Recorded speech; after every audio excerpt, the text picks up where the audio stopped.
آپ کو YouTube channel story سفیر بائی کاشف میں خوش آمدید کہتا ہوں، جہاں آپ کو ملیں گی حقیقت سے جڑی سچی اور سبق آموز کہانیاں۔ اندھیری رات کا وقت تھا، بغداد کی خاموش گلیاں، اور ایک ایسا انسان جس کے پاس نہ دولت تھی، نہ سہارا، نہ کوئی دوست، نہ کوئی رشتہ دار، بس ایک چیز تھی، یقین۔ مگر سوال یہ ہے، کیا صرف یقین کافی ہوتا ہے؟ کیا صبر واقعی انسان کی تقدیر بدل سکتا ہے؟ یا یہ سب صرف کہنے کی باتیں ہیں؟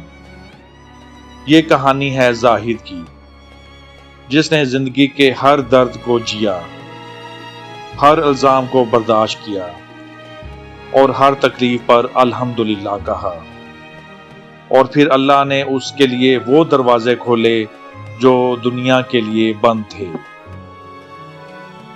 رات گہری ہو چکی تھی، بغداد کی گلیاں سنسان تھیں، دور کہیں چراغ جل رہے تھے۔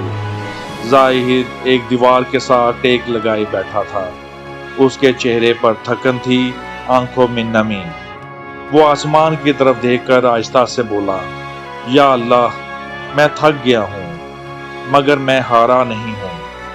ہوا خاموش تھی، مگر اس کی دعا آسمان تک جا رہی تھی۔ زاہد ہمیشہ ایسا نہیں تھا۔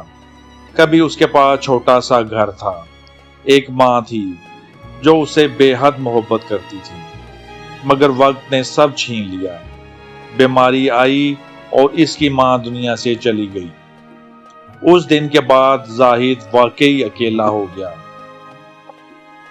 اگلی صبح سورج کی روشنی بغداد کی گلیوں میں پھیل رہی تھی، لوگ اپنے کاموں میں مصروف ہو رہے تھے۔ زاہد بھی اٹھا، اپنے کپڑے جھاڑے اور خود سے کہا، آج شاید کچھ بہتر ہو۔ یہ امید ہی تھی جو اسے زندہ رکھے ہوئے تھی۔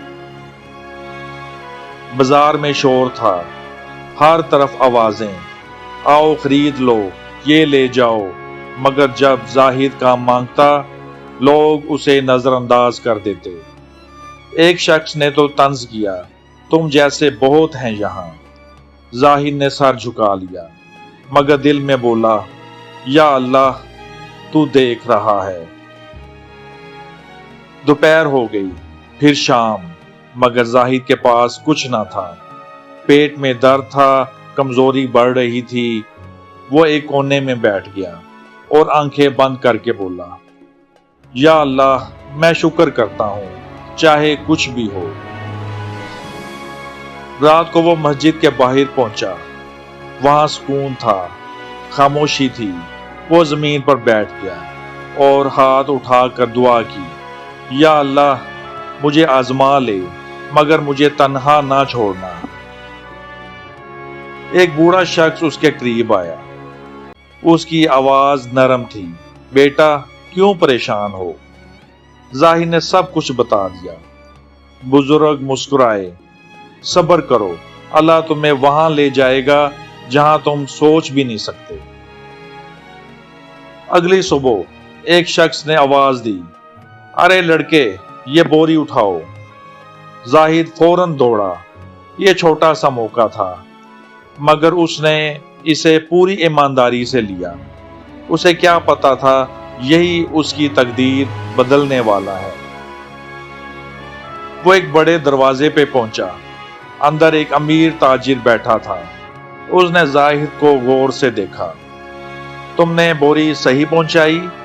کیا تم کام کرنا چاہتے ہو؟ زاہد کی آنکھوں میں امید چمک اٹھی۔ زاہد نے کام شروع کیا۔ وہ سب سے پہلے آتا اور سب سے آخر میں جاتا، ہر کام ایمانداری سے کرتا۔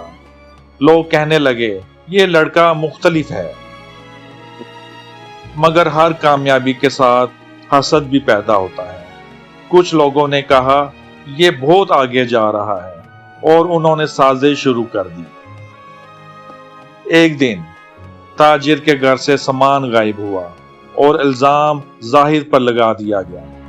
وہ حیران رہ گیا، میں نے کچھ نہیں کیا، مگر کوئی نہیں مانا۔ زاہد کو نکال دیا گیا۔ وہ خاموشی سے چلتا رہا، نہ غصہ نہ بدلہ، بس ایک جملہ، یا اللہ تو بہتر جانتا ہے۔ وہ پھر اسی مسجد کے باہر آ بیٹھا، مگر اس بار اس کا یقین پہلے سے زیادہ مضبوط تھا۔ یا اللہ میں نے صبر کیا ہے، اب تو کرم کر۔ چند دن بعد اصل چور پکڑا گیا، سب کے سامنے حقیقت آ گئی، لوگ حیران رہ گئے۔ تاجر کو اپنی غلطی کا احساس ہوا، وہ زاہد کے پاس آیا، مجھے معاف کر دو۔ زاہد نے مسکرا کر کہا، اللہ آپ کو معاف کرے۔ اس بار زاہد کو صرف نوکری نہیں ملی بلکہ عزت بھی ملی، اعتماد ملا۔ وقت گزرتا گیا، زاہد کامیاب ہو گیا، مگر وہ آج بھی وہی تھا، سادہ، عاجز۔ لوگ اس سے پوچھتے، تم کامیاب کیسے ہوئے؟ وہ مسکرا کر کہتا، میں نے صبر کیا اور شکر ادا کیا۔ تقدیر انسان نہیں بدلتا، اللہ بدلتا ہے، مگر شرط یہ ہے کہ بندہ ہمت نہ ہارے۔ اگر آپ بھی زندگی کی مشکلات سے گزر رہے ہیں تو یاد رکھیں، یہ آخر نہیں ہے، یہ صرف ایک امتحان ہے۔ صبر کریں، شکر کریں اور اللہ پر یقین رکھیں، کیونکہ جب انسان ہار مان لیتا ہے تو سب کچھ ختم ہو جاتا ہے، مگر جب وہ اللہ پر چھوڑ دیتا ہے تو سب کچھ ٹھیک بھی ہو جاتا ہے اور سب کچھ شروع بھی ہو جاتا ہے۔ اور یہی حقیقت ہے، تقدیر اللہ کے ہاتھ میں ہے۔ اگر آپ کو بھی یہ ویڈیو اچھی لگی تو لائک اور سبسکرائب کر دیں تاکہ آئندہ بھی آپ کو حقیقت پر مبنی نصیحت آموز کہانیاں ملتی رہیں۔